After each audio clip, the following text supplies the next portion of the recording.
सोम ने अपनी योजना से सभी दासियों को बिना सूरज कुंड के पानी में मुख धुले ही महल के अंदर भेज दिया था। लेकिन अब वहां उपस्थित सैनिक सोम का मुख उस पानी से धोने वाले थे। जैसे ही सोम ने ये सुना तो वो होश में आ गया और तुरंत घबराते हुए अपने पास उपस्थित उन सैनिकों से दूर हो गया। उसे एकदम से होश में आया हुआ देखकर सारे सैनिक हैरान भी रह गए। वो उन्हें घूरते हुए कहता है, क्या किया था तुम लोगों ने हमारे साथ? क्या हुआ था हमें?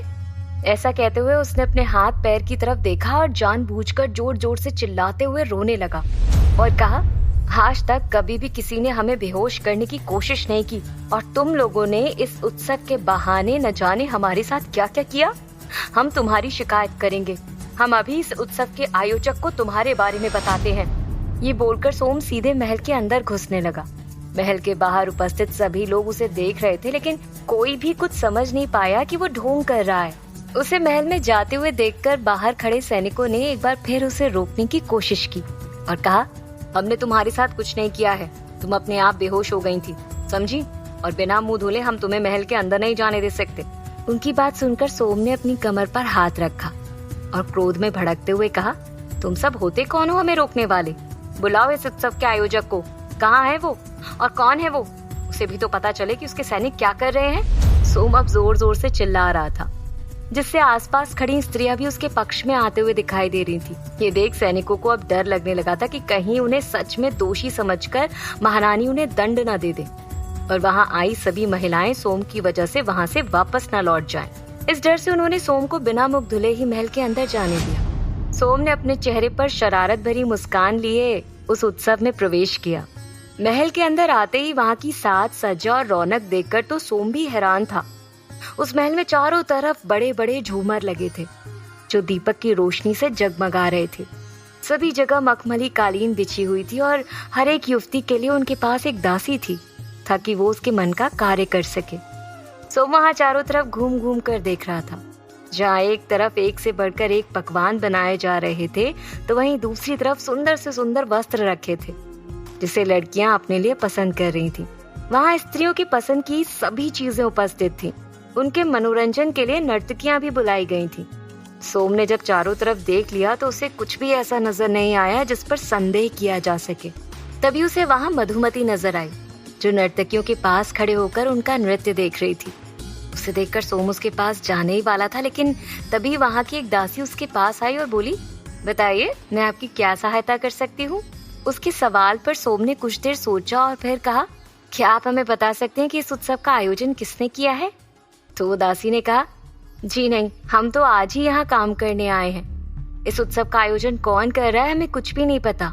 सोम ने उसे वहां से जाने दिया और फिर वहां आई युवतियों से एक एक करके पूछने लगा कि आखिर इस उत्सव की वजह क्या है और यदि उत्सव का आयोजन करने वाले के बारे में नहीं पता तो लोगों तक इसकी खबर कैसे पहुंचती है? किसने जाकर उन्हें निमंत्रण दिया? किसी ने इसका जवाब कुछ और दिया तो किसी ने कुछ और। हर किसी का अपना अलग अलग मत था। घूम फिरकर सिर्फ एक ही जवाब निकल कर आया और वो ये कि इस उत्सव की जानकारी गांव में फैलाई गई थी, लेकिन किसने फैलाई थी ये भी किसी को नहीं पता। इसी बीच जब सारी लड़कियां अपना मुख धुलकर महल के अंदर चली गईं, तब वहीं द्वार पर खड़े कुछ सैनिक एक साथ आगे आए और उन्होंने महल का द्वार बाहर से बंद कर दिया और उसके बाद उस पतीले के पानी को चुपचाप उठाकर वहां से ले गए। वो सीधे राजमहल के पीछे की तरफ आए जहाँ कपाला पहले से ही खड़ी थी। उसने उन सैनिकों से धीमे स्वर में कहा, तुम्हें गुप्त मार्ग से जाकर ये पानी सुभद्रा के कक्ष में रखना है। ख्याल रहे तुम्हें कोई देख ना पाए। सुभद्रा के कक्ष के पास तुम्हें कोई भी सैनिक नजर नहीं आएगा तो तुम्हें कोई रोकेगा भी नहीं। इतना कहकर उसने गुप्त मार्ग का द्वार खोल दिया। ये एकमात्र गुप्त द्वार था जो युवराज स्वर्णसेन की नजरों से बच गया था, अन्यथा उन्होंने महल के सारे गुप्त मार्गों को बंद करवा दिया था। जब सैनिक गुप्त मार्ग के अंदर चले गए तो कपाला ने जल्दी से उसे बंद कर दिया और फिर खुद सबसे छुपते छुपाते महल के अंदर आ गई। उस वक्त सुभद्रा अपने कक्ष में थी। वो बेसब्री से पानी के आने का इंतजार कर रही थी। तभी वहां वो सैनिक आए। उन्हें देखकर सुभद्रा की प्रतीक्षा समाप्त हो गई। उन सैनिकों ने उस पानी को कक्ष के बीचों बीच एक गोल मेज पर रखा और वहां से चले गए। उस पानी को देखकर सुभद्रा का लालच बढ़ गया। वो तुरंत पानी के पास आई और खुशी से झूमते हुए कहती है, जिस क्षण का हमें इतने दिनों से इंतजार था आखिर वो आ गया। अब हमारी सुंदरता और बढ़ जाएगी। ये बोलकर उसने कक्ष के बाहर की तरफ देखा। महारानी और कपाला को आने में अभी थोड़ा वक्त था। लेकिन सुभद्रा के सब्र का बांध टूट गया था। इसी बीच कपाला सबसे पहले महारानी के पास गई और उस वक्त महारानी महाराज के साथ उनके सभागार में थी। महारानी, महामंत्री, सेनापति जी और कुछ मंत्री जो महाराज के साथ बैठे हुए थे। उस वक्त वो सभी नगरवधु प्रतियोगिता के बारे में ही बात कर रहे थे। महारानी ने कपाला से पहले ही कह दिया था कि जैसे ही उत्सव के बाद वो पतीले का पानी महल आता है तो वो उन्हें तुरंत खबर कर दे। इसलिए कपाला महारानी को सूचित करने के लिए वहां आ गई। महारानी ने जब कपाला को देखा तो वो सभा से उठकर सीधे उसके पास आ गई और कहती है, क्या सैनिकों ने वो चमत्कारी पानी को सही सलामत पहुंचा दिया है ना? तो सुभद्रा ने कहा, जी महारानी, बस यही खबर देने आए थे। ठीक है, तो फिर चलो। ऐसा कहते हुए महारानी अपने कक्ष की तरफ बढ़ गई। उन्हें वहां जाते हुए देख उनके साथ चल रही कपाला ने पूछा, महारानी, आप अपने कक्ष में क्यों जा रही हैं? पानी तो सुभद्रा के कक्ष में रखा हुआ है। महारानी ने गंभीर स्वर में कहा, कपाला, शायद तुम भूल रही हो, लेकिन हम इतनी बड़ी बात नहीं भूल सकते। तुम्हें याद है ना, पिछली बार हमने तुम्हें एक भभूति दी थी, बस उसी को लेने अपने कक्ष में जा रहे हैं। महारानी की बात सुनकर कपाला को याद आया कि पिछली बार महारानी इन सब में शामिल नहीं हुई थी, क्योंकि उस वक्त महाराज वैशाली में नहीं थे और आम्रपाली पर विक्रमदेव की हत्या का आरोप लगा हुआ था और भभूति महारानी ने कपाला को दे दी थी। लेकिन इस बार महारानी खुद इन सब में शामिल हो रही थी। वहीं महारानी और कपाला को आने में वक्त लगते हुए देखकर सुभद्रा को लगा कि इस बार फिर महारानी किसी कार्य में फंस गई होंगी और कपाला उनके साथ होगी। इसलिए उसने सोचा कि वैसे भी उसे पानी में अपना मुख तो ही धुलना है, तो महारानी और कपाला का इंतजार करने की क्या जरूरत। ये सोचकर उतावलेपन के कारण सुभद्रा पानी के पास गई और बिना देरी किए उस पानी को लेकर उसमें अपना मुख धोने लगी और कुछ देर बाद शीशे के सामने जाकर खड़ी हो गई और उसमें खुद को निहारते हुए कहती है, बस अब कुछ देर में हमारी सुंदरता और बढ़ जाएगी, फिर हमें नगरवधु बनने से कोई नहीं रोक पाएगा और अब नील पद्म जैसे बड़े से महल में मैं रहूंगी। वो ये बोल ही रही थी कि तभी महारानी और कपाला वहां पहुंच गई। उन्हें देखकर सुभद्रा अपनी जगह पर खड़ी हो गई। महारानी उस कक्ष में आई और पानी के पास जाकर खड़ी हो गई। उन्होंने सुभद्रा की तरफ ध्यान नहीं दिया, लेकिन सुभद्रा ने खुश होते हुए उनका अभिवादन किया।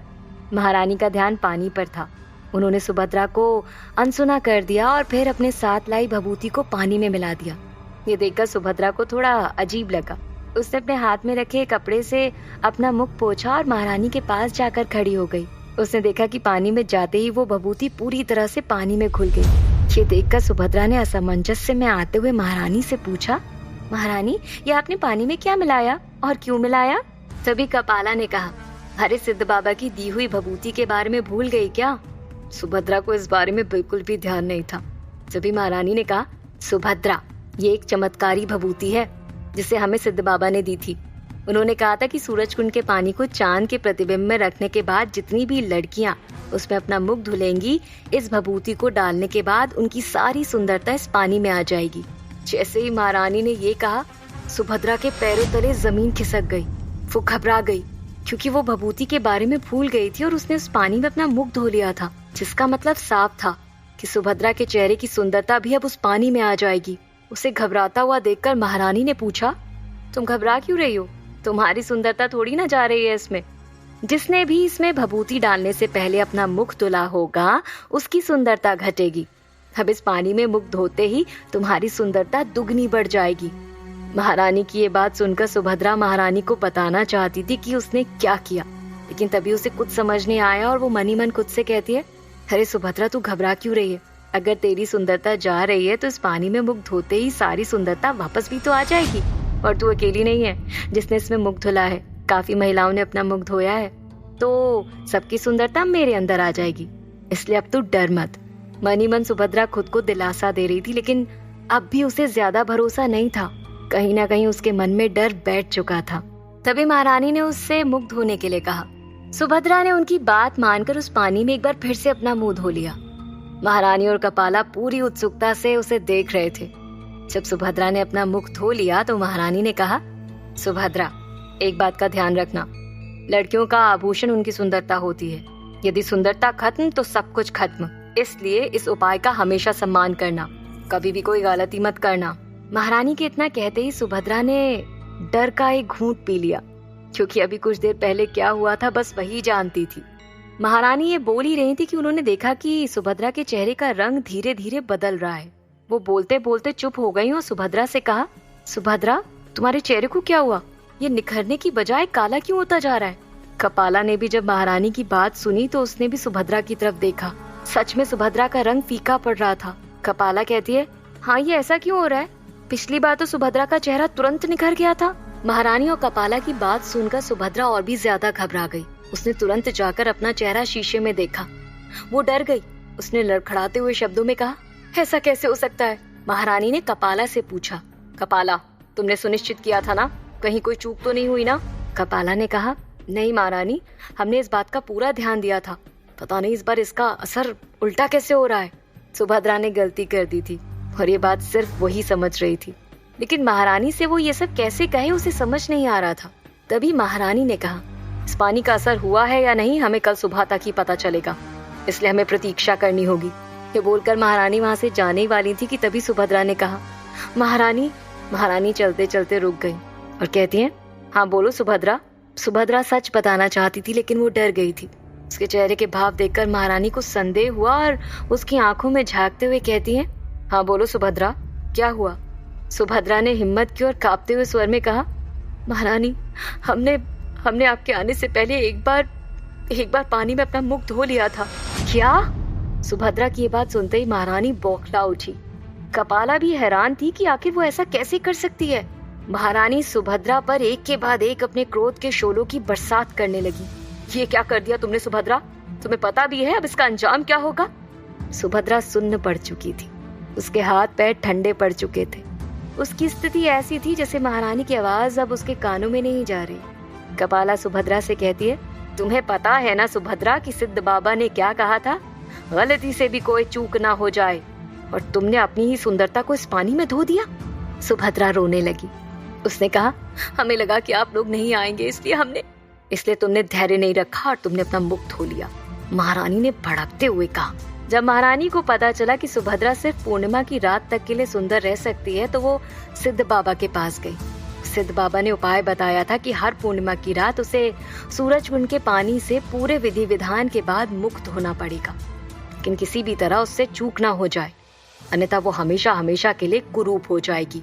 और आज सुभद्रा के अहंकार और लालच ने उससे ये गलती करवा ही दी। सुभद्रा तुरंत घुटनों के बल बैठ गई और महारानी के सामने हाथ जोड़कर गिड़गिड़ाने लगी।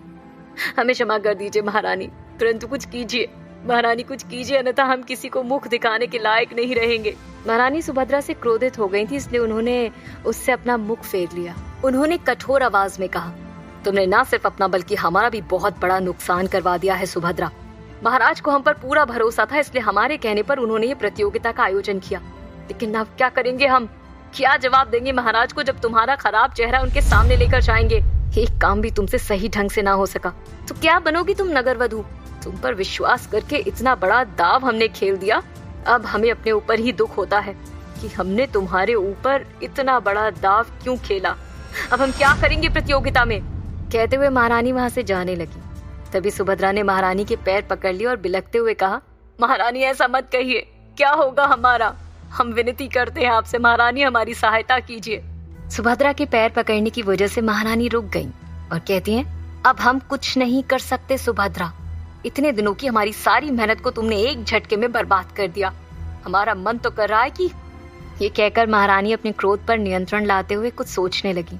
तभी सुभद्रा ने बेचैन होकर पूछा, लेकिन कोई तो उपाय होगा ना? हम दोबारा उन सिद्ध बाबा के पास चल सकते हैं ना? महारानी भी अब गहन चिंतन में खो चुकी थी। आखिर सुभद्रा ही उनकी एकमात्र उम्मीद थी, लेकिन अपनी मूर्खता की वजह से उसने वो इकलौती उम्मीद भी खत्म कर दी। महारानी ने कहा, नहीं, इस मुश्किल से निकलने का कोई दूसरा रास्ता नहीं है।